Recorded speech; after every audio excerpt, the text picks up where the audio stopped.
पिछला भाग सुनना चाहते हैं तो मैं आपको लिंक डिस्क्रिप्शन बॉक्स में दे दूंगी और साथ ही कमेंट बॉक्स में पिन कर दूंगी, तो वहां से जाकर सुन सकते हैं। अब सुनिए आगे कहानी अमर के नजरिए से। फ्लैशबैक 4 साल पहले। प्लीज मत जाओ ना, तुम्हारे बिना मैं यहाँ बिल्कुल अकेला पड़ जाऊंगा। तनु ने मेरे गाल खींचते हुए मुस्कुराते हुए कहा, मैं भी तुम्हें मिस करूंगी भाई, पर करियर भी इम्पोर्टेंट है ना, जाना तो पड़ेगा। हम दोनों इस वक्त एयरपोर्ट पर मौजूद थे, पर फ्लाइट का वेट कर रहे थे। तनु आज पेरिस जा रही थी। उसने कहा वो अपने करियर के लिए हम सबसे दूर जा रही है। वो चाहे मुझसे जितना भी झूठ बोले, मगर उसकी आंखों में छुपे आंसू को मैं साफ साफ देख पा रहा था। आखिर मैंने उसे कसकर गले लगा लिया और वो भी खुद रोक नहीं पाई और बेतहाशा रोने लगी। तभी फ्लाइट का अनाउंसमेंट हुई और वो मुझसे विदा लेकर चली गई। मुझे उसके कमीने बॉयफ्रेंड पर उस वक्त इतना गुस्सा आ रहा था कि मेरा मन हो रहा था कि उसे कहीं से भी खोज कर लाऊं और उसे इसी एयरप्लेन के साथ बांधकर घसीटते हुए मरने के लिए छोड़ दूं। मैं उसे तब तक देखता रहा जब तक कि वो मेरी नज़रों से दूर नहीं हुई। उसके जाने के बाद मैंने घड़ी पर नजर डाली। मेरी क्लास का टाइम हो रहा था। इस वक्त मुझे अपने साथ साथ अपने मॉम डैड के सपनों को भी जीना पड़ रहा था। मैं हमेशा से लेक्चरर बनना चाहता था, चूँकि ये मेरा ड्रीम करियर था और मेरे मैथ्स मेरे फेवरेट सब्जेक्ट थे।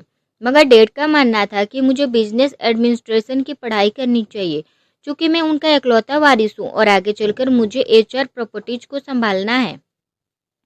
न केवल संभालना है बल्कि और आगे भी लेकर जाना है। लेकिन सिर्फ डैड के सपने को पूरा करने के लिए मैं अपने सपने को बलि भी नहीं देना चाहता था। सो मैंने डिसाइड किया कि मैं मैथ के साथ अपनी स्टडी भी जारी रखूंगा और उसके साथ ही बिजनेस एडमिनिस्ट्रेशन की भी पढ़ाई करूंगा। नतीजा, सुबह 8 बजे से लेकर शाम के 6 बजे तक का वक्त मैं यूनिवर्सिटी में ही बिताता था। पूरा वक्त क्लासेस में ही बीत जाता था। मैंने कार ड्राइव करते हुए एक नज़र अपनी घड़ी पर डाली। अभी क्लासेस स्टार्ट होने में करीब 15 मिनट का वक्त बाकी था। सो मैंने गाड़ी यूनिवर्सिटी के पास के ही एक कॉफ़ी शॉप की तरफ मोड़ दी। अंदर काउंटर पर जाकर मैंने ऑर्डर दिया, 1 हॉट कॉफ़ी प्लीज। अभी मेरी बात पूरी ही नहीं हुई थी कि मुझसे अपनी शर्ट के दाई बाजू पर कुछ महसूस हुआ। मैंने चौंक कर उस तरफ देखा। मेरे पूरे शर्ट का आधा हिस्सा कोल्ड कॉफ़ी से भीगा हुआ था और मेरे ठीक सामने एक हाई स्कूल स्टूडेंट यूनिवर्सिटी में खड़ी थी। थोड़ी सी घबराई सी लग रही थी। Oh my God, I am really sorry sir, कहते हुए उसने अपना रुमाल निकाला और मेरे शर्ट पर कॉफी के निशान साफ करने की असफल कोशिश करने लगी। मेरा मूड पहले से ही ऑफ था, अब ऊपर से ये सब। मैं लगभग चिल्ला पड़ा उस पर। सॉरी? तुम्हारे सॉरी से मेरी शर्ट ठीक हो जाएगी क्या? इतनी बड़ी आंखें हैं तुम्हारी, देखकर नहीं चल सकती हो? अब उसे झट से अपना पर्स खोला और 2000 का एक नोट निकालकर मेरी तरफ बढ़ा दिया। आप ये रख लीजिए, मुझे तुम्हारे पैसों की जरूरत नहीं है यू इडियट। मैंने नोट वापस उसी की तरफ उछाल दिया। एक्सक्यूज मी, आपने मुझे इडियट कहा? मैं अच्छे से बात कर रही हूँ तो आप मुझे कुछ भी सुना देंगे? आप एक नंबर के अकड़ू है। मैंने उसके आगे हाथ जोड़ते हुए कहा, अपनी शर्ट की तरफ इशारा करते हुए। प्लीज दोबारा कभी किसी से इतने अच्छे से बात मत करना। उसके लिए सॉरी बोला ना मैंने आपसे। वेटर बीच में आते हुए, सर मैम प्लीज आप दोनों यहाँ पर झगड़ा मत कीजिए, बाकी लोगों को प्रॉब्लम हो रही है। मेरा मूड बिल्कुल खराब हो गया था और अब जबकि मैं कॉफ़ी से लगभग नहा चुका था तो मेरा कॉफ़ी पीने का कोई इंटरेस्ट भी नहीं रह गया था। गुस्से में मैं सीधे कॉफ़ी शॉप से बाहर आ गया। अब मेरे पास इतना वक्त भी नहीं था कि शर्ट चेंज कर लूँ। 5 मिनट के अंदर मेरा क्लास में पहुँचना जरूरी था। मैंने अपना रुमाल निकाला और जबरदस्ती कॉफ़ी के निशान छुड़ाने की कोशिश करने लगा। हिम्मत तो देखो इस लड़की की, पहले तो मेरी पूरी शर्ट खराब की, ऊपर से बहस भी कर रही है, बदतमीज कहीं की। ओ हेलो, आप फिर से शुरू हो गए? बदतमीज मैं नहीं आप है, समझे? इतने बड़े हो गए हैं मगर इतना भी नहीं पता बच्चों से कैसे बात करते हैं। मुंह बिचकाते हुए बड़े गुस्से में उसने मुझसे कहा। अब मैं सीधा उसके सामने जाकर खड़ा हो गया और अपने हाथ बांधते हुए उससे पूछा, ओके, मेरा पीछा क्यों कर रही हो तुम? क्या मैं? और वो भी आपका पीछा करूंगी? आपको क्या लगता है आप कहीं के राजकुमार हैं, या फिर आप खुद को सलमान खान समझते हैं कि लड़कियां स्पेशली मैं आपका पीछा करूंगी? मेरा बॉयफ्रेंड हैरी तुमसे कहीं ज्यादा हैंडसम है। उसके अलावा मैं और किसी को भाव नहीं देती, तो इतनी बड़ी बड़ी गलतफहमियां मत पालिए। उसने उसी गुस्से में हवा में अपना हाथ नाचाते हुए कहा। मैं चुपचाप उसी पोजीशन में खड़ा उसे घूरता रहा। जैसे उसकी बात खत्म हुई मैंने सवाल दोहरा दिया, ये मेरी बात का जवाब नहीं हुआ। Miss whoever you are. इस बार गुस्से में वो मेरे करीब आई। उसकी हाइट मुश्किल से मेरे कंधे तक आ रही थी। सो अपने पंजे के बल उचुकते हुए उसने मेरा चेहरा कॉफी शॉप की तरफ घुमा दिया। मैं अचानक उसकी इस हरकत से हड़बड़ा गया। भगवान ने इतनी खूबसूरत और बड़ी बड़ी आंखें दी है आपको, दिखाई नहीं देता इस कॉफी शॉप में आने और जाने के लिए एक ही दरवाजा है। या आप चाहते हैं कि मैं खिड़की से कूदकर बाहर जाऊं, ऊपर से नीचे तक मेरी तरफ हाथों में से इशारा करते हुए, क्योंकि आप जनाब दरवाजे से बाहर आ रहे थे तो बाकियों के लिए दरवाजे से आना जाना मना है। उसकी इस हरकत से मेरे चेहरे पर मुस्कुराहट फैल गई। मुझे मुस्कुराता देखकर और वो भी ज्यादा भड़क गई और गुस्से में पैर पटकती हुई वहां से चली गई।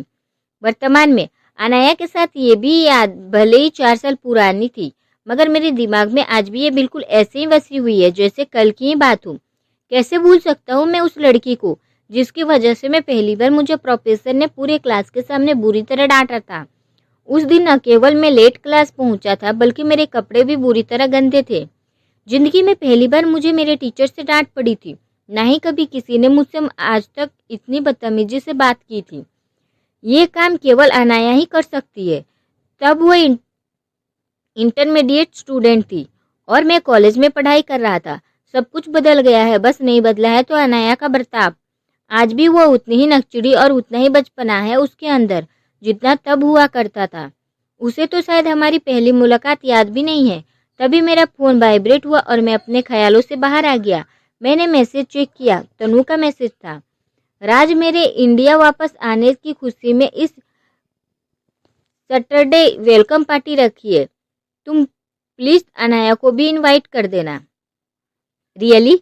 ये लड़कियां आपस में इतनी जल्दी कैसे अटैच हो जाती है? मैंने तो सुना था उसके एक दूसरे के लिए इतनी जेलसी भरी होती है कि फ्रेंडशिप तो दूर की बात है, एक दूसरे के शकल भी नहीं देखना चाहती। और यहाँ मेरी बहन की उसकी होने वाली भाभी से मुश्किल से घंटे भर मुलाकात में ही ऐसी दोस्ती हो गई कि उसे पार्टी में इनवाइट किया जा रहा है। मैसेज मिलने के बाद मैं अपने ऑफिस से बाहर आया और अपनी इमेच्योर मंगेतर को ढूंढने लगा। कहाँ हो सकती है वो? कहाँ खोजूं उसे अब? आई एम श्योर फिर उसी कमीने समर के साथ घूम रही होगी। कब बड़ी होगी ये लड़की? गार्डन एरिया में पहुंचते ही मुझे पता चल गया। मेरा अंदाजा बिल्कुल सही था। केवल समर नहीं, पूरी बैंड बारात ही वहां बैठी हंसी रही थी। क्लासेस खत्म होने के बाद बात करता हूँ उस लड़की से। ऐसे ही मैं अपने ऑफिस के पास पहुंचा। मिस बीना मेरे पास आई और मुझे एक फाइल थमाते हुए बोली, अमर सर, मैं आपको ही ढूंढ रही थी। दरअसल आज अप्रैल एब्सेंट है तो प्रिंसिपल सर ने आपको उनकी जगह केमिस्ट्री की क्लास लेने को बोला है। मैंने फाइल लेकर स्टूडेंट की लिस्ट चेक की, उसमें अनाया का भी नाम शामिल था। ओके मिस बीना, मैं देख लूंगा। वो मुझे थैंक्स बोलकर वहां से निकली। तभी मेरी नज़र वॉशरूम से बाहर आते समर पर पड़ी, जो शायद हैंड वॉश करने यहाँ आया था। मुझे पता नहीं क्या सूझा, मैंने उससे यूं ही कह दिया, मिस्टर समर मेरे ऑफिस में आइए, मुझे आपसे कुछ बात करनी है। अब ये शायद मैंने अपने टीचर होने का गलत फायदा उठाया था। मुझे वाकई उससे कोई बात नहीं करनी थी, मगर मैं भी जी भर के उससे खरी खोटी सुनाना चाहता था कि वो दोबारा नया के आसपास भी ना भटके। मेरे पीछे पीछे ही समर भी ऑफिस के अंदर आ चुका था और सांवलिया नजरों से मेरी तरफ देख रहा था। समर, मेरे ख्याल से हमारी उस किस कांड के बारे में बात हो चुकी है। उसके बाद तो मैंने कोई रूल नहीं तोड़ा, कम से कम पब्लिकली तो बिल्कुल नहीं। कहकर वो फिर से शरारत से हंसा। बस इसकी इसी हंसी से नफरत है मुझे। आपको मिस पारेख को किस क्यों किया? समर, फिर से उसी शरारत वाले अंदाज में। मेरा बहुत मन हो रहा था उसे किस करने का, और वैसे भी मैंने उस गालों पर किस किया है। आप तो ऐसे रिएक्ट कर रहे हैं जो मैंने उसे लिप लॉक किस कर लिया है। गुस्से के मारे मेरी मुठियां भीज गई थी।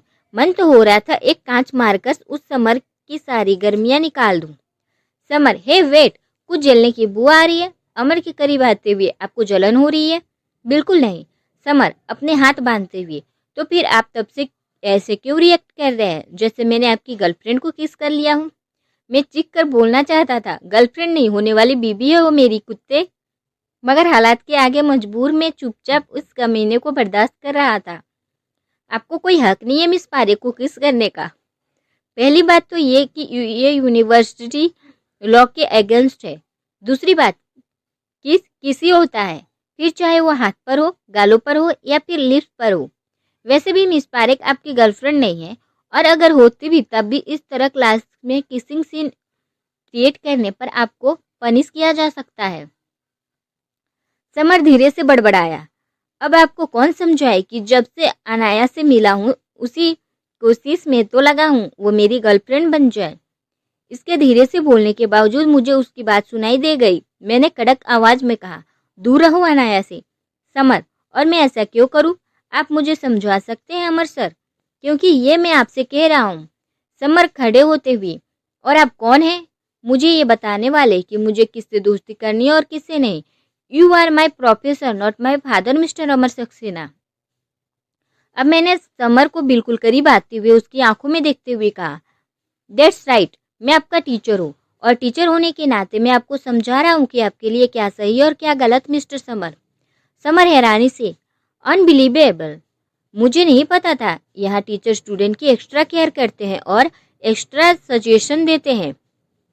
Do what you want to do, stop me, I am living now. कहते हुए समर उठकर दरवाजे की तरफ बढ़ा। मैं अब तक गुस्से में अपना आपा खो चुका था।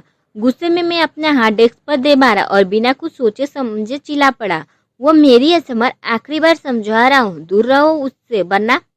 तभी एक जोर से धड़ाम की आवाज आई। एक पल को मुझे लगा कि मेरे हाथ मारने की वजह से कहीं डेस्क तो नहीं टूट गया, मगर यह आवाज शायद बाहर से आई थी। समर का भी ध्यान उसकी तरफ चला गया और वो भी मेरी बात पर बिल्कुल भी ध्यान न देते हुए उसे और भागा। मैं भी फौरन बाहर की तरफ बढ़ा। आखिर बाहर हुआ क्या था?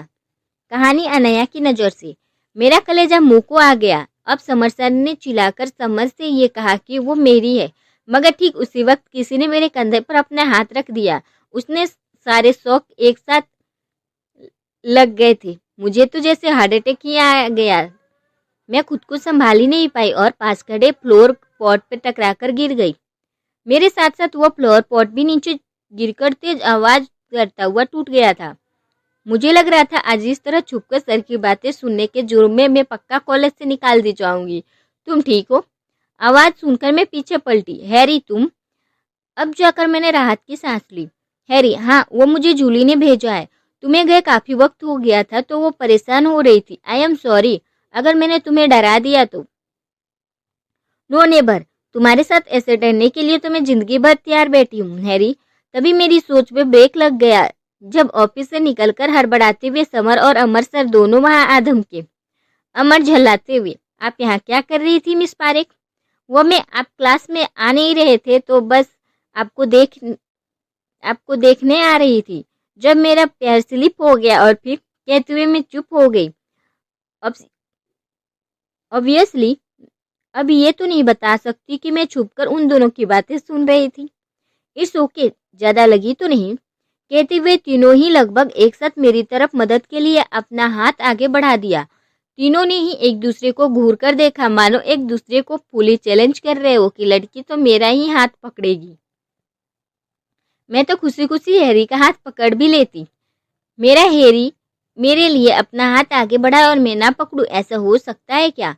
मगर तभी ऑलरेडी इतना रायता फैलते हुए मैंने देखा था कि अब और कुछ देखने के लिए मेरी हिम्मत नहीं थी। वैसे भी अमर सर जिस पर कदर मुझे घूर रहे थे उसे देखकर लग रहा था जैसे अगर मैंने उनका हाथ नहीं पकड़ा तो वो आज यही इसी जगह पर समर और हैरी दोनों का खून पी जाएंगे। सो मैं मौके का ना जाकर देखते हुए मैंने डिसाइड किया कि मुझे किसी की हेल्प की जरूरत नहीं है और चुपचाप मैं खुद ही उठकर खड़ी हो गई। तीनों में से किसी की अहम को ठेस नहीं पहुंची। अमर, मैं फाइल्स लेकर आ रहा हूँ, आप सब क्लास में चलिए, कहकर अमर सर वापस ऑफिस में चले गए। समर और हैरी, चलिए Anaya.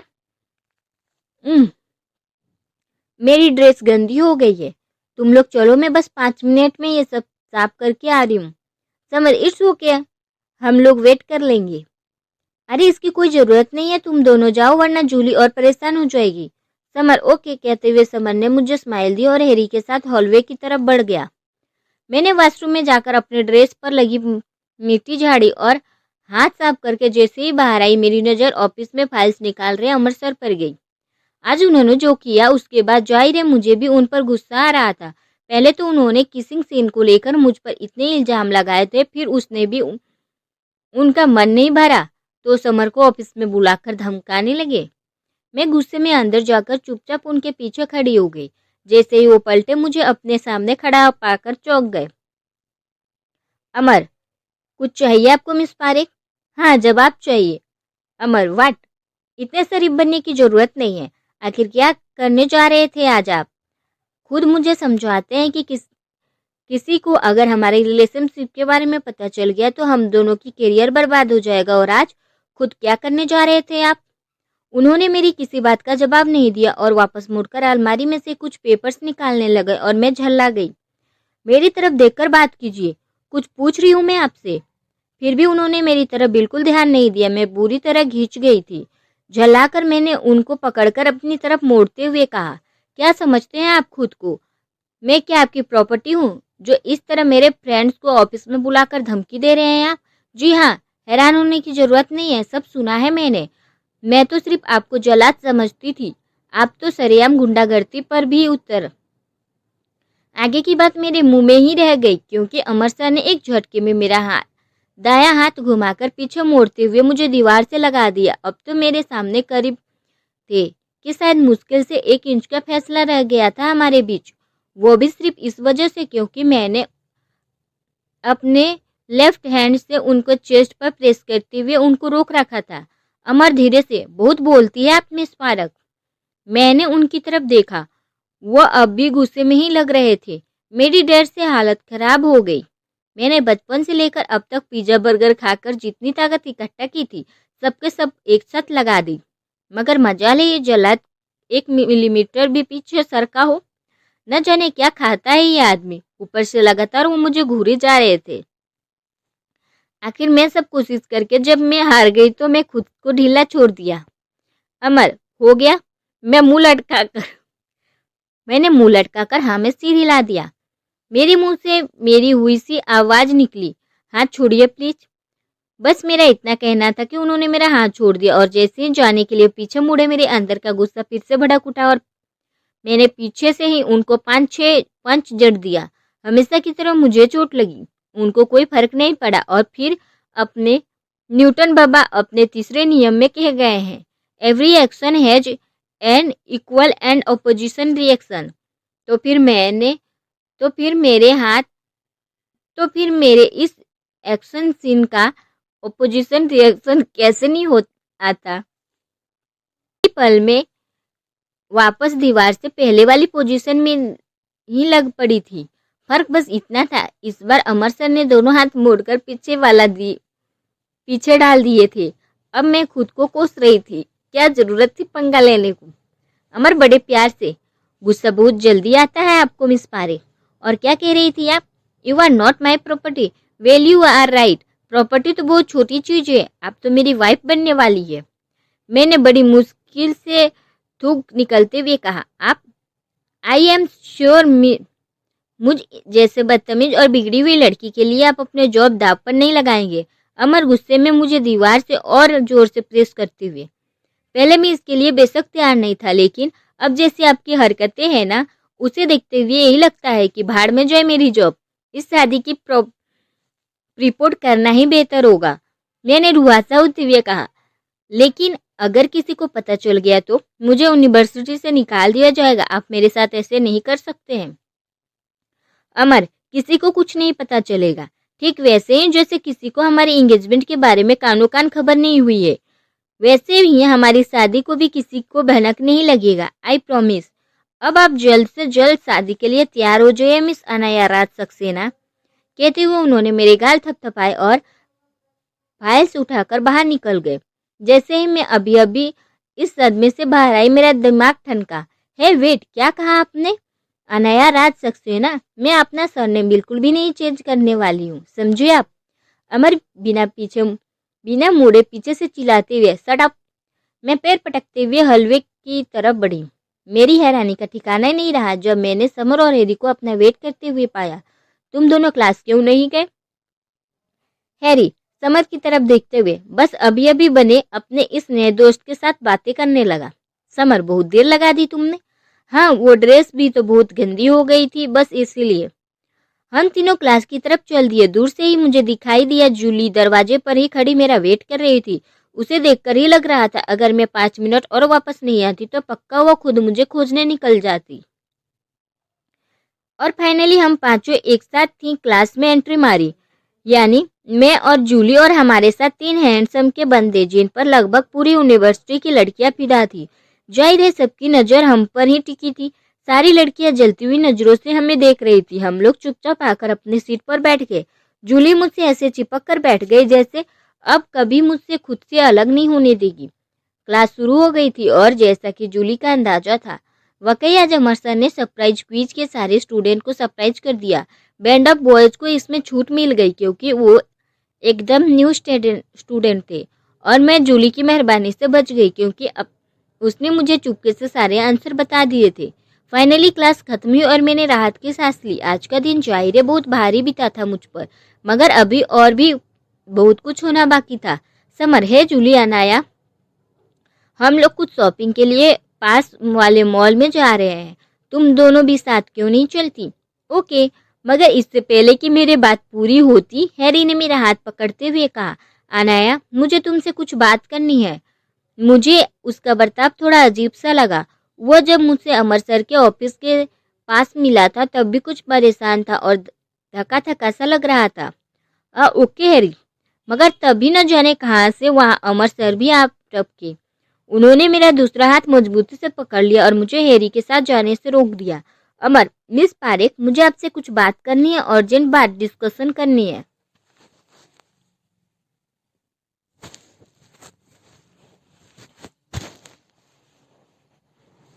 Please just give me 5 minutes. Summer ने मेरा हाथ छुड़ाते हुए कहा, पहले मैंने पूछा था ना, वो मेरे साथ मॉल जा रही है। Harry, Anaya, I need a friend please. मैंने हैरानी से पूछा, पर मैं ही क्यों? हैरी, मुझे बस तुमसे ही बात करनी है। इस वक्त तुम्हारे अलावा मैं किसी पर और भरोसा नहीं कर सकता।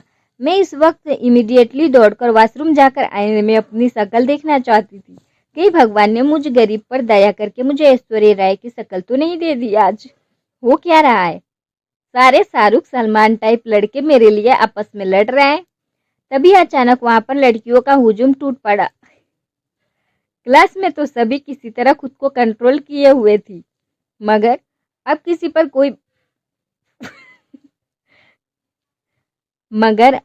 पर कोई बंदिश नहीं थी। मैंने देखा करीब 2 दर्जन लड़कियां समर के ऊपर टूट पड़ी। कोई उसके साथ सेल्फी लेने लगी तो कोई उससे जबरदस्ती किस करने की कोशिश करने लगी। मैं, जूली, अमर सर और हैरी चारों हैरानी से मुंह फाड़े ये नजारा देख रहे थे। ये तो कुछ भी नहीं था। उधर राहुल करीब 20-25 लड़कियों से घिरा हुआ था और बारी बारी से सबको किस करते हुए उनके साथ फोटो क्लिक करवा रहा था। और अभी का भी सेम हाल था। करण पहले से ही वहां जाकर अपनी कार में बैठ गया था। भीड़ में से किसी तरह बेचारा निकलकर समर ने आवाज लगाई, जूली, अनाया, यार हेल्प करो प्लीज। हम चारों ने एक दूसरे को देखा और चुपचाप से घिसक गए। बैंड ऑफ बॉयज के इन पागल फैंस के बीच कूदकर हमें मरना थोड़ी ही था। चलते चलते ही मैंने अमर सर और हैरी दोनों से कहा, वह मुझे जूली के साथ कहीं जाना था तो मैं आप दोनों को ही साथ नहीं आ पाऊंगी। अमर सर शायद समझ गए थे कि मैं बहाना बना रही हूँ, तो वो चुपचाप मुझे घूरते हुए ऑफिस की तरफ चले गए। मैं जूली के साथ जाने लगी, मगर हैरी ने मेरा रास्ता रोककर खड़ा हो गया और रिक्वेस्ट करते हुए बोला, अनाया प्लीज बस थोड़ी देर मुझसे बात कर लो। जूली ने जोर से मेरा हाथ दबाया और धीरे से फुसफुसाई, चली जाना उसके साथ, मेरा दिल कहता है हैरी तेनू प्रपोज करने वाला है आज। फाइनली आज तेनू तेरा प्यार मिल जाएगा। फिर उसने हैरी से सुनाते हुए जोर से कहा, अनाया, मैनू ना लाइब्रेरी विच कुछ काम होए सी। You guys carry on. कहते हुए उसने अपनी और एक आंख दबा दी और लाइब्रेरी की तरफ बढ़ गई। हैरी, अनाया, मुझे अकेले में तुमसे बात करनी है, टेरेस पर चले? ओके, मैंने अपने ड्राइवर को भी मैसेज कर दिया कि मेरी वेट ना करे, मैं अभी अपने कुछ प्रोजेक्ट्स पर काम करने वाली हूँ। हाँ ठीक है, बहुत झूठ बोलने लगी। हूँ मैं आजकल, मगर प्यार और जंग में सब जायज है, राइट? टेरेस पर जाकर हम दोनों को चुपचाप खड़े हो गए और सूरज को देखने लगे, जो अब बस डूबने वाला था। मैंने हैरी की तरफ मुड़ते हुए पूछा, क्या बात करनी है तुम्हें? मगर मेरे इतना पूछते ही उसने कुछ बोलने की बजाय मुझे कसकर गले लगा लिया और उसकी आंखों में से आंसू बहने लगे। मैं हैरान रह गई, मेरी समझ में ही नहीं आ रहा था कि मैं कैसे रिएक्ट करूं। हैरी, अनाया, मैं थक गया हूँ इस फेक रिलेशनशिप को निभाते निभाते। तुम किस बारे में बात कर रही हो? मैंने हैरानी से पूछा। हैरी, साक्षी, मैंने फिर से देखा उसे। वो मुझे धोखा दे रही थी। वो मुझे धोखा दे रही है अनाया, और इस बार तो वो मिस्टर स्वप्निल घोष के साथ। तो आखिर उसे भी वो देख ही गया जो अब तक सिर्फ मैं जानती थी। मैंने भी उसे कसकर गले से लगा लिया। उसे सचमुच इस वक्त किसी के सहारे की जरूरत थी, और फिर मैं तो जैसे सदियों से इस दिनों का इंतजार कर रही थी जब मेरा हैरी मुझसे अपने दिल की बात कहे। क्या तुमने उसे ब्रेकअप कर लिया? हैरी, काश कि मैं ऐसा कर पाता अनाया, मगर मैं ऐसा नहीं कर सकता। मेरे दादाजी मुझे ऐसे करने ही नहीं देंगे। हे वेट, अब तुम्हारे दादाजी का इन सब से क्या लेना देना है? मैंने हैरानी से पूछा। हैरी हिचकिचाते हुए, साक्षी और मैं, हम दोनों को जबरदस्ती एक रिश्ते में बांध दिया गया था, और ऐसा करने वाली हमारी फैमिली थी। जब हम दोनों बहुत छोटे थे तभी मेरे दादाजी ने साक्षी के पेरेंट्स ने अपने बिजनेस को मर्ज कर दिया था। बदले में उन लोगों ने बचपन में ही हम दोनों का रिश्ता पक्का कर दिया। मुझे नहीं पता मुझे उससे प्यार है या नहीं, मगर मैं उसकी केयर करता हूँ। मगर वो बार बार सिर्फ धोखा ही देती है मुझे। यानी इस कॉन्ट्रैक्ट मैरिज की विक्टिम मैं अकेली नहीं थी, हैरी भी इसका शिकार हुआ था। मुझे वाकई उसके लिए अफसोस हो रहा था। तुम अपने दादाजी से इस बारे में बात क्यों नहीं करते? उन्हें बताओ कि वो कैसी तुम्हें धोखा दे रही है। उन्हें सारे प्रूफ दो। आई एम श्योर वो तुम्हारी सिचुएशन को समझेंगे और तुम्हें इस रिश्ते से आज़ाद भी कर देंगे। हैरी, प्लीज मेरी हेल्प करो अनाया। उसने बड़ी उम्मीद से मेरी तरफ देखा। मैं इसमें क्या कर सकती हूँ? मैंने हैरानी से पूछा। हैरी, मैं किसी से प्यार करता हूँ अनाया। वही मेरा पहला और आखिरी प्यार है। वह भी बहुत रिच फैमिली से ताल्लुक़ रखती है। अगर मैं अपने दादाजी से मिलवा लूँ तो उम्मीद है वो साक्षी से मेरा रिश्ता तोड़ दे। क्या मैं उस लड़की को जानती हूँ? मेरे मन में अब उम्मीद जगने लगी थी। शायद जूली की बात सच होने जा रही थी। हैरी, तुम जानती हो उसे अनाया? कौन है वो? मैंने धड़कते दिल के साथ उसे सवाल किया और जवाब की इंतजार करने लगी। सस्पेंस के मारे मेरी आंखें और मुठ्ठियां दोनों बंद हो गई थी।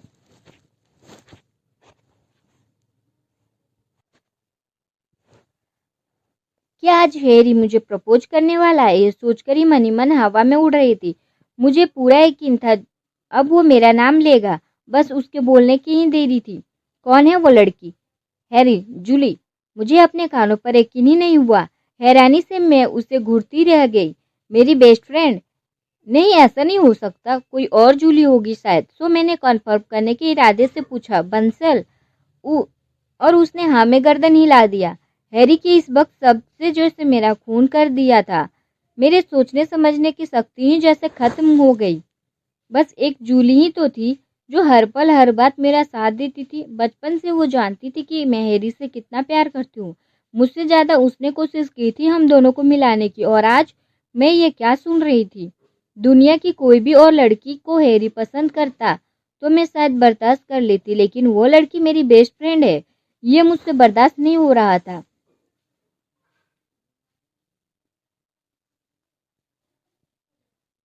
मैंने कैसे अपने आंसू रोके हुए थे ये मैं ही जानती थी। हैरी, तुम मेरी मदद करोगी अनाया? हाँ, क्यों नहीं। ये भी कोई पूछने की बात है। मैंने किसी तरह अपने दिल की दर्द छुपाते हुए नकली मुस्कान के साथ जवाब दिया। उसने फिर से मुझे गले लगा लिया। हैरी, मैं जानता था अनाया, सिर्फ तुम ही मेरी मदद कर सकती हो। इतनी बात होने के बाद अब मुझसे वहाँ खड़ी नहीं रहा जा रहा था। अब मुझे चलना चाहिए, ऑलरेडी बहुत देर हो चुकी है। हैरी, मगर मुझे अभी तुमसे बहुत सी बातें करनी है। मुझे समझ नहीं आ रहा जूली को अपनी फैमिली से कैसे मिलवाऊं, और सबसे बड़ी बात, मैं उसे अपने दिल की बात कहूँ कैसे? उसके सामने जाने के बाद मुझे कुछ बोलने की हिम्मत ही नहीं होती। हे रिलैक्स यार, मैं हूं ना। और फिर तुम्हें कोई लड़की ना बोल सकती है क्या? पर मुझे अब सच में बहुत देर हो रही है हैरी, हम इस बारे में कल बात करेंगे। मैं हैरी को वहीं छोड़कर सीधा लाइब्रेरी की तरफ चली गई। जूली वहां कहीं नहीं थी। मैंने अपना फ़ोन चेक किया, जूली का मैसेज पड़ा था। अनाया, मैं घर जा रही हूँ, take your time with him, best of luck. इतनी देर में जो आंसुओं का गुब्बारा मेरे गले में अटका पड़ा था वो फूट फूट कर बाहर आ गया। मैंने अपना फ़ोन स्विच ऑफ कर एक साइड में फेंक दिया और वहीं एक कोने में बैठकर फूट फूट कर रोने लगी। शाम के 5:30 बज चुके थे। स्टूडेंट के साथ लाइब्रेरी भी जा चुके थे। पूरी यूनिवर्सिटी लगभग खाली हो चुकी थी। कुछ ऑफिस स्टाफ और प्यून के अलावा अब वहाँ कोई नहीं था, मगर इन सबसे बेपरवाह में वही बैठी रोती रही। कहानी अमर के नज़रिए से। मुझे अनाया को तन्नू के पार्टी के लिए इनवाइट करना था, इसलिए मैं उससे बात करना चाहता था, मगर एक बार फिर वो कमीना समर हम दोनों के बीच में आ गया। मन तो वही हो रहा था कि हमेशा की तरह पकड़कर खींचते हुए वहां अपने ऑफिस ले आऊं, मगर उसे अनाया की मुश्किल ही बढ़ती। और फिर हैरी पता नहीं किस बात से उतना ज़्यादा परेशान है। उसकी उसकी खस्ता हालत देखते हुए मैंने अनाया को उसके साथ जाने दिया था। मैंने अनाया को एक टेस्ट कर तन्नू को वेलकम पार्टी के बारे में बता दिया था। मैसेज सेंड कर जैसे ही मैंने फ़ोन रखा कि तभी किसी का कॉल आने लगा। मैंने नंबर देखा, कोई अननोन नंबर से कॉल था। Hello, who is this? कोई जवाब नहीं आया। हेलो, मैं से समथिंग यार। अभी दूसरी तरफ से खामोशी हुई थी। अगर ये कोई मजाक है तो सीरियसली बहुत ही घटिया मजाक है। मैं डिस्कनेक्ट कर रहा हूँ। मगर इससे पहले कि मैं फ़ोन रखता, दूसरी तरफ से एक कांपती हुई आवाज़ आई। मैं वापस आ रही हूँ राज, मेरा इंतज़ार करना। इसके साथ ही कॉल डिस्कनेक्ट हो गया। आवाज़ जानी पहचानी सी थी। मेरा एक मन हो रहा था, ये वही है। लेकिन अगर ये वही है जो मैं सोच रहा हूँ, तो वो डेफिनेटली तनु की पार्टी में भी इनवाइट होगी, क्योंकि वो हमारी फैमिली के सबसे क्लोज फ्रेंड में से एक थी। खासकर मेरी सबसे क्लोज फ्रेंड, या शायद उससे भी ज़्यादा। मैंने दोबारा उस नंबर पर कॉल करने की कोशिश की, मगर कॉल रिसीव नहीं हुआ। मैंने एक बार घड़ी पर नज़र डाली, 6 बज रहे थे। मैंने दोबारा फ़ोन पर नज़र डाली, अनाया ने अब तक मेरा मैसेज देखा ही नहीं था। मैंने उसे फ़ोन लगाया, मगर स्विच ऑफ आ रहा था। झलाते हुए मैंने फ़ोन साइड में रख दिया। जाहिर है मुझसे अपने होने वाले पति से ज़्यादा मेरी फ्यूचर वाइफ को अपने चाइल्डहुड क्रश की थी। यूनिवर्सिटी ठीक 7 बजे बंद हो जाता है। अब तक लगभग सारे स्टाफ जा चुके थे। मुझे यहाँ अकेले बंद होने का कोई शौक नहीं था, तो फटाफट मैंने कुछ काम किया कि फाइल्स ले ली ताकि बचे हुए काम घर पर निपटा सकूं, और ऑफिस लॉकर हॉलवे की तरफ बढ़ गया। लाइब्रेरी के पास से गुजरते हुए मुझे ऐसा लगा जैसे कोई दबी हुई आवाज़ में अंदर रो रहा है। मेरे कदम ठिठक गए। मैंने ध्यान से सुनने की कोशिश की। क्यों इतनी बदसूरत हूँ मैं? कोई मुझसे प्यार नहीं करता? कोई लड़की अंदर रो रही है, वो भी इस वक्त? मैंने धीरे से लाइब्रेरी के अंदर कदम रखा। वहीं एक कोने में जमीन पर एक लड़की घुटने के बीच अपना सिर छुपाए बैठी थी। हल्का अंधेरे होने की वजह से मैं उसे ठीक से देख नहीं पा रहा था। Hello, are you okay? उसने अपने आंसू पोंछते हुए पूछा। कौन है वहाँ पर? उस उसने अपना चेहरा मेरी तरफ घुमाया। ये तो अनाया है, मगर इस तरह यहाँ। मैं हूँ अमर, रो क्यों रही हो तुम? अनाया, क्योंकि मेरा बहुत रोने का मन हो रहा है। कहते हुए उसने वापस अपना सिर घुटनों के बीच डाल दिया और फिर से रोने लगी। मैंने उसके करीब आते हुए दोनों हाथों से उसका चेहरा ऊपर उठाया। उसका चेहरा देखकर भी समझ आ गया था, वो करीब घंटे भर से रो रही थी। बस अब यही प्रॉब्लम होती है, जब कोई बड़ा बच्चा आपके सामने रो रहा होता है, आपकी समझ में नहीं आता उसे चुप कैसे कराए। उस पर भी लड़कियां जब एक बार रोना शुरू करेगी तो चाहे गंगा जमुना सारा पानी खत्म हो जाए, लेकिन उनके आंसू नहीं रुकेंगे। फिर भी किसी तरह संभालना तो था ही मुझे अपनी इस बड़ी मगर छोटी मंगेतर को। मैंने प्यार से पूछा, क्या हुआ अनाया? क्या हैरी ने तुमसे कुछ कहा? मेरा अंदाजा सही था। हैरी का नाम सुनते ही वो और जोर जोर से रोने लगी, और मैं मन ही मन खुद को कोसने लगा। क्या जरूरत थी उसका नाम लेने की? मैं झूठ नहीं बोलूंगा, मगर मुझे लड़कियों से प्यार जताना बिल्कुल भी नहीं आता। मेरा मन कर रहा था उसे जोर से डांट लगाऊं और सीधा उसके घर उसके पापा के पास छोड़ आऊं, मगर शायद ऐसा करना ठीक ना होता, तो मैंने मामले को प्यार से ही संभालने का डिसीजन लिया। कम से कम जितना मुझे आता उतना तो कर ही सकता हूँ। अनाया, कुछ भी नहीं हुआ है। ओह कम ऑन, बिना किसी रीजन का कोई इतने आंसू तो नहीं बहाया था। मैंने उसकी आंखों से टपकते आंसू को एक बूंदे को अपनी उंगली पर कैच करते हुए कहा। अनाया और जोर से रोते हुए, वह हैरी मुझसे प्यार नहीं करता और मैं बदसूरत हूं ना, इसीलिए। ओह गॉड, ये टीन एचर्स और उनका पहली नजर वाला ट्रू लव, दिल का टूटना, जार जार आंसू बहाना और फिर अरिजीत सिंह के गाने सुनना। क्या करूं यार मैं अब। देखो अनाया, ऐसा बिल्कुल नहीं है, तुम बहुत खूबसूरत हो, सच। कहते हुए मैं उसे गले लगाते हुए चुप कराने की कोशिश करने लगा। अपनी जिंदगी में पहली दफा मैं किसी बड़ी बच्ची का रोना बंद करवाने की असफल कोशिश कर रहा था और अपनी सफलता की उम्मीद भी कर रहा था। रोते रहते उसने मेरी शर्ट का कॉलर से पकड़कर खींचा और ऊपर के 2 बटन टूट गए और उसने पहले कि मैं उसे अपना रुमाल ऑफर करता, वो मेरी शर्ट से ही अपनी आंसू और भीगे गाल और अपनी नाक पोंछने लगी। कुल कुल मिलाकर अच्छी खासी शर्ट आज यूज टिश्यू पेपर बनकर रह गई थी। अनाया रोते हुए, सॉरी, वो रोते टाइम मेरी नाक बहती है।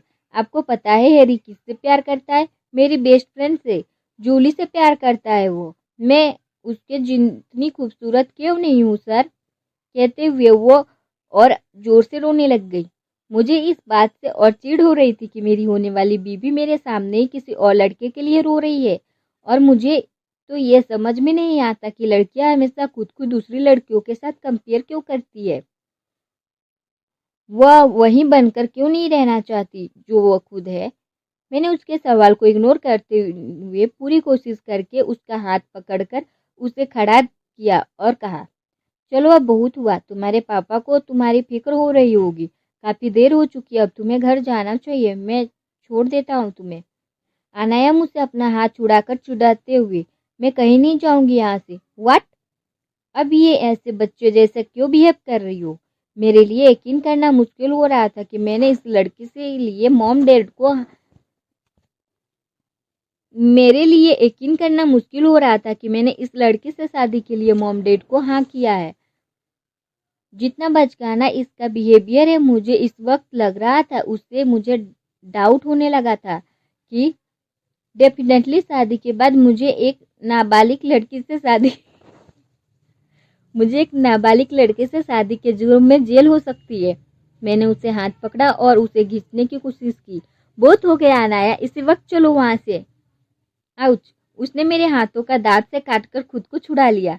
अनाया गुस्से में, बच्ची जैसी हरकतें करना बंद कीजिए आप। बच्चों जैसी हरकतें करना बंद कीजिए आप।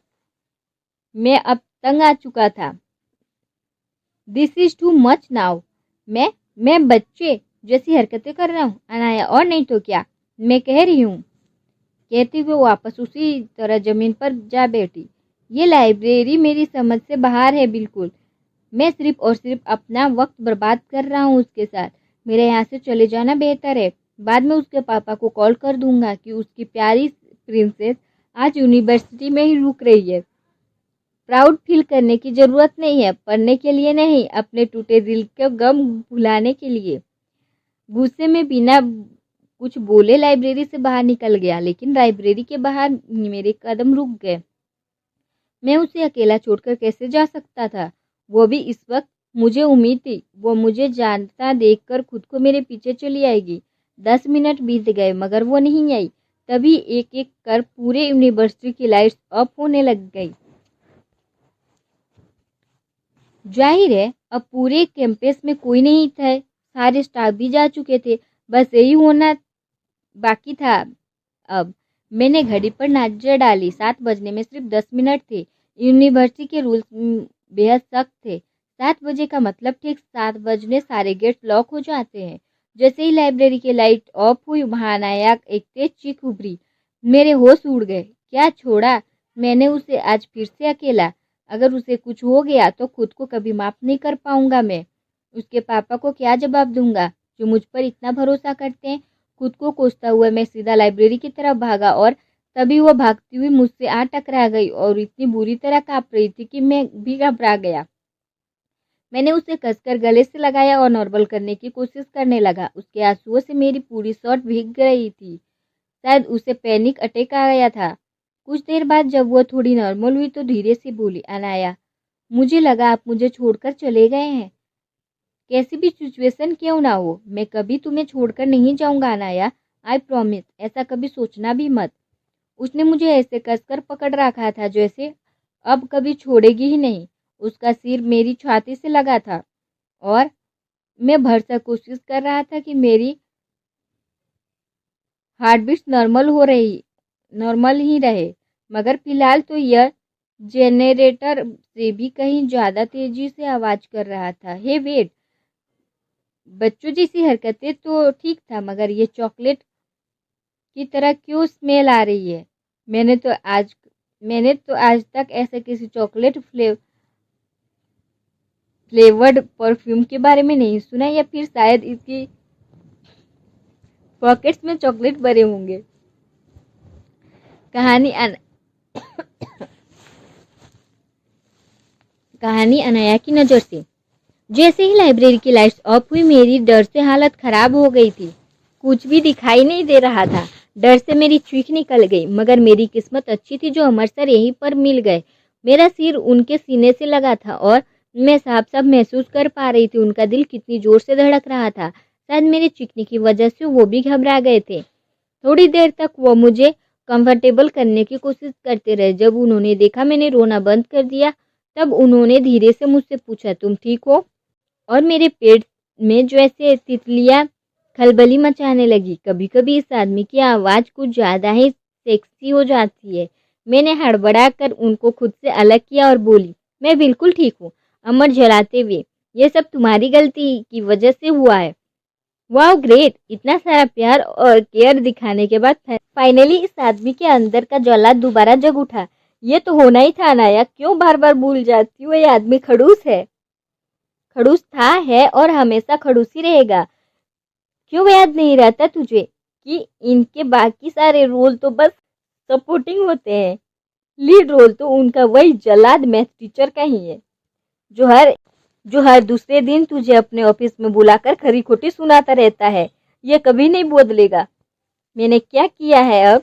आपको तो बस बहाना चाहिए मुझे डांटने का। अपनी कमर पर हाथ रखते हुए मैंने भी उसी टोन में उन पर पलटवार किया। अमर, अगर तुम ये बच्ची जैसी हरकतें बंद कर चुपचाप उसी समय मेरे साथ बाहर निकल गई होती तो अभी हम दोनों इस यूनिवर्सिटी में अकेले लॉक नहीं हुए होते। लेकिन नहीं, तुम्हें तो यहाँ बैठकर रोना था ना। यूनिवर्सिटी लॉक हो चुकी है, यह सुनते ही मेरे प्राण सूख गए। उससे भी बड़ी बात, इस जल्लाद के साथ यहाँ अकेले लॉक्ड हूँ।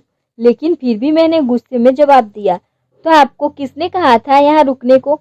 मैं बस कुछ देर अकेले रहना चाहती थी। उस वक्त किसी की तकलीफ को तो एहसास ही नहीं है आपको। जुबान से भले ही मैं कुछ भी बोलूं, मगर मेरा दिल जानता था अगर अमर सर आज यहाँ नहीं रुके होते तो शायद सुबह तक मैं अकेली यूनिवर्सिटी के अंदर डर से ही मर जाती। मेरे सवालों को इग्नोर करते हुए उन्होंने अपना फोन निकाला और मुझसे पूछा, फोन कहाँ है तुम्हारा? मेरा फोन डेड हो चुका है। मैंने इधर उधर देखा, एक कोने में पड़ा हुआ फोन मुझे दिख गया। मैंने उसे ऑन किया। देखते ही मैं खुशी से उछल पड़ी। अब भी उसमें 20% बैटरी बची हुई थी। शायद ये स्विच ऑफ करने का ही कमाल था। मैं अपने फोन को हाथ में ऐसे उठाकर उछलती हुई उनके पास पहुंची जैसे मुझे कोई ट्रॉफी मिल गई हो। अमर, किसी को कॉल कर यहाँ मदद के लिए बुलाओ जल्दी। मैंने अपने फोन का स्क्रीन अनलॉक किया।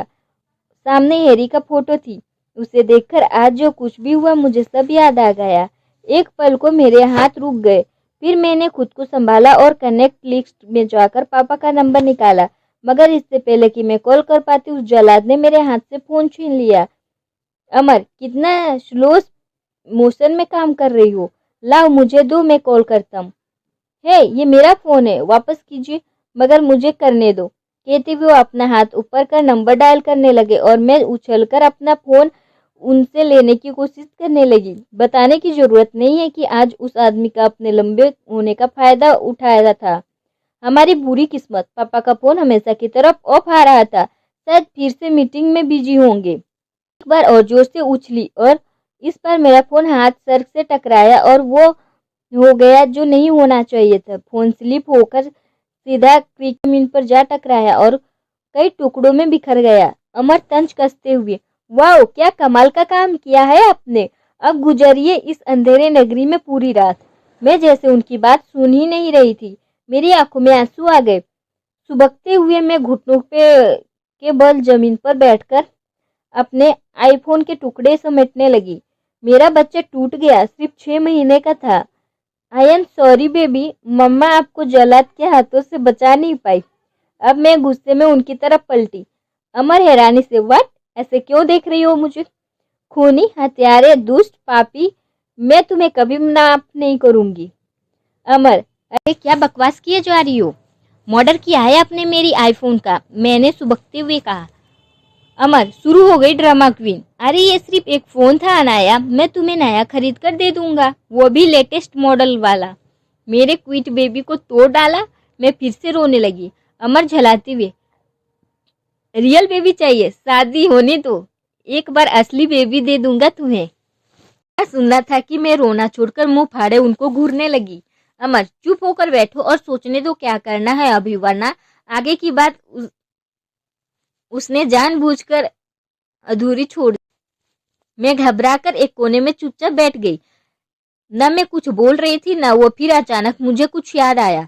हैरी, हैरी भी तो ऊपर छत पर था अकेला, क्या पता वो अब भी वहीं पर हो। मैंने अमर सर का हाथ पकड़ा और उनको खींचती हुई ऊपर की तरफ जाने लगी। हाँ ठीक है, जितनी आसानी से वो मुझे घसीट कर यहाँ वहाँ ले जाते हैं, मैं वैसा तो बिल्कुल नहीं कर सकती।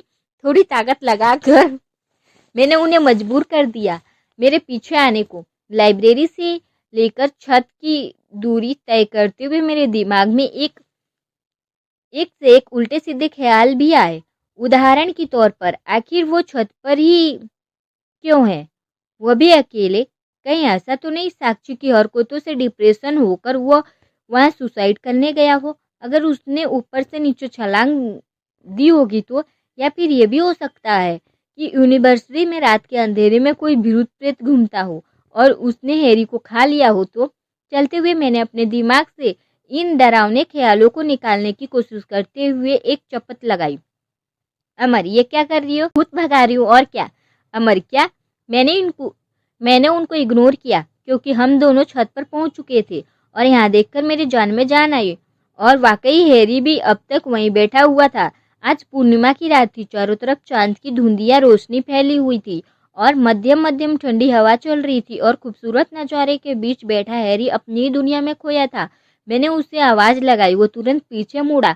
मुझे देखते ही उसके चेहरे पर स्माइल आ गई।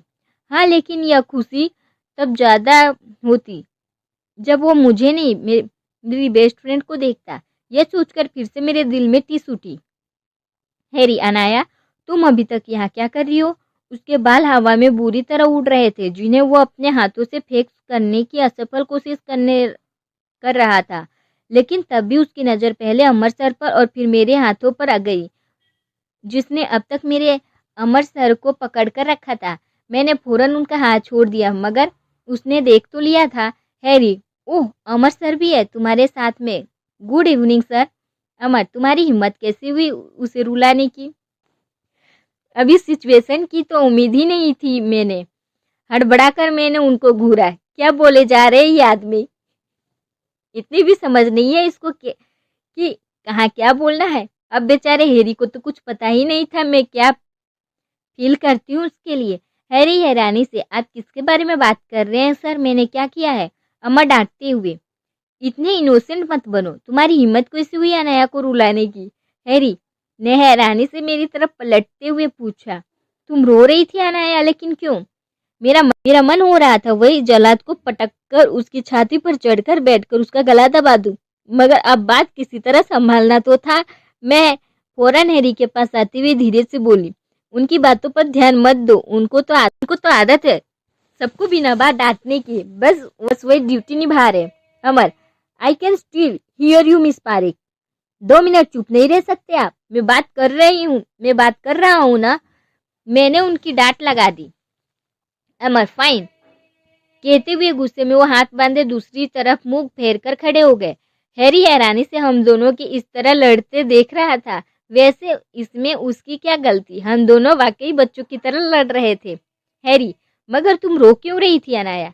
वह मुझे नीचे जाते वक्त चोट लग गई थी, बस इसीलिए। मैंने साफ झूठ बोल दिया और कर भी क्या सकती थी। हैरी, ओह तुम ठीक हो ना? हाँ मैं बिल्कुल ठीक हूँ, मगर तुम अब तक यहाँ क्या कर रही हो? हम दोनों तो गलती से यहाँ लॉक हो गए हैं। तुम बाहर क्यों नहीं गए? हैरी चांद की तरफ देखते हुए, पता नहीं, नजारा ही इतना खूबसूरत है कि मेरा जाने का मन नहीं हुआ। और वैसे भी यहाँ से बाहर निकलने का एक सीक्रेट रास्ता जानता हूँ, तो मुझे यहाँ लॉक होने से कोई फर्क नहीं पड़ता। पहले भी कई रातों यहाँ बिता चुका हूँ मैं और अमर सर दोनों ही उसकी बात सुनकर हैरानी से चिल्लाए। तुम कोई सीक्रेट रास्ता जानते हो? हैरी सब कहते हुए, हाँ। वह हम दोनों लेकर छत के आखिरी छोर पर पहुंचा। यह कैंपस के पीछे का हिस्सा था। यहाँ छत की दीवार सामान्य से काफी कम ऊंची थी। यहाँ से करीब 6-7 फीट नीचे ऊंचा बना हुआ था, जिसकी चौड़ाई मुश्किल से 1 फीट होगी। हैरी, सबसे पहले मुझे इस छत पर कूदना पड़ता है, फिर यहाँ से धीरे धीरे चलते हुए मैं उस खिड़की तक जाता हूँ और फिर वहां से कूदकर कैंपस से बाहर खड़े उस पेड़ की डाल तक पहुंचने की कोशिश करता हूँ और फिर वहां पहुंचकर मैं सीधा कैंपस से बाहर। मगर इस सब के लिए मुझे बहुत प्रैक्टिस करनी पड़ी और इस चक्कर में बहुत सी चोट भी खाई आई है मुझे। उसने अपने घुटनों को दिखाते हुए कहा। मैंने खिड़की पर नजर मारी। वो दूसरी छोर पर नजर आ रहा था और वो पेड़ जिसकी हैरी बात कर रहा था वो उस खिड़की से कम 5 से 6 फीट दूर था। मुझे चक्कर आने लगे थे उसकी बात सुनकर। यार ये लड़का पागल वागल है क्या? इसको अपनी हड्डियां प्यारी नहीं है क्या? मैंने अमर सर की तरफ देखा जो मेरी खिल्ली उड़ाते हुए मुस्कुरा रहे थे। अमर मुस्कुराते हुए, after you miss Parekh please. नहीं मैं ये नहीं मैं यही ठीक हूँ। मेरे मुंह से मरी हुई आवाज निकली। तुम भी आज रात यहीं रुकोगे ना हैरी? मैंने उसकी तरफ उम्मीद से देखा। Harry, I am sorry Anaya, मेरे दादाजी मुझे घर से बाहर निकाल देंगे अगर मैं आधी रात से पहले घर नहीं पहुंचा तो। सो मैं थोड़ी देर बाद चला जाऊंगा। मैं तुम्हारा फोन क्या हम यूज कर सकते हैं? हैरी, हाँ ये लो। ओ नो, उसकी भी बैटरी, मैंने निराश होते हुए कहा। हैरी, ओह सॉरी, वो मैं काफी देर से वीडियो रिकॉर्ड कर रहा था तो शायद इसीलिए। अब यहाँ रुकने के अलावा दूसरा कोई ऑप्शन बचा ही नहीं था। हमने हैरी से विदा ली और चुपचाप वापस नीचे आ गए। बितानी है रात, मगर बिस्तर है सिर्फ एक। अब कैसे कटेगी ये रात? दूसरी तरफ जूली को पता चल जाता है अमर और अनाया का सच। अब कैसा होगा उसका रिएक्शन? जानने के लिए सुनते रहे आटू मोटिवेशनल वाइब्स। आपको ये कहानी कैसी लगी? अपनी राय कमेंट बॉक्स में जरूर दीजिएगा। कहानी पसंद आए तो लाइक शेयर सब्सक्राइब कर दीजिए। मिलते हैं नेक्स्ट पार्ट में। Thank you for watching video.